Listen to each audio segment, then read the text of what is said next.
Hi, I'm Vidya. Welcome to the Edu Bulletin. Let's dive into today's educational news.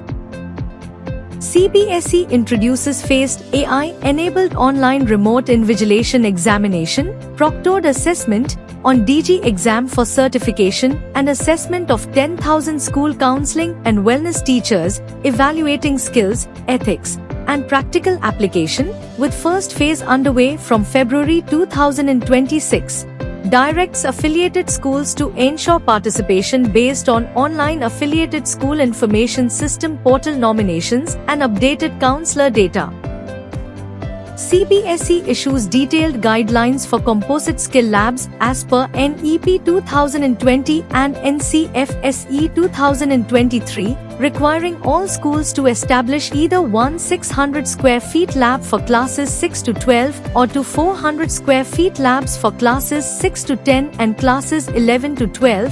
Fresh affiliation schools must have fully equipped labs at the time of application, while existing schools are given until 22nd August 2027 to comply, aiming to strengthen compulsory skill and vocational education through hands-on learning.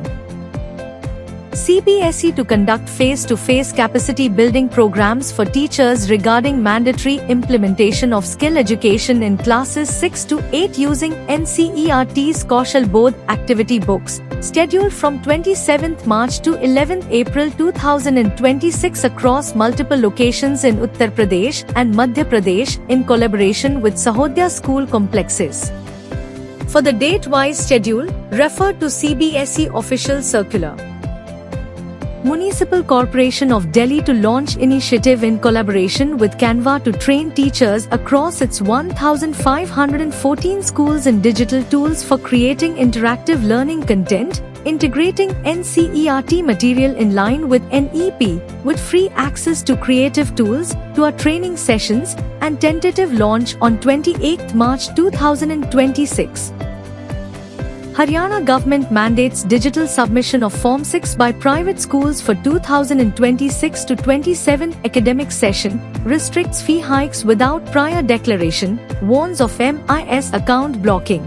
For non-submission, requires schools to publicly display and upload complete fee structure, and prohibits collection of any undeclared charges to curb arbitrary fee increases. Defence Minister announces establishment of 100 new Sainik schools across India under public-private partnership mode and expansion of NCC enrollment from 17 lakh to 20 lakh cadets, an increase of 3 lakh to promote discipline, leadership, and nation building, during the Sainik School Ghorakhal Diamond Jubilee event on 22nd March 2026. Thanks for watching. For all the latest updates, stay tuned with the Edu Bulletin. Save the number 721-707-0100 and send "Hi" on WhatsApp to receive daily educational news and updates.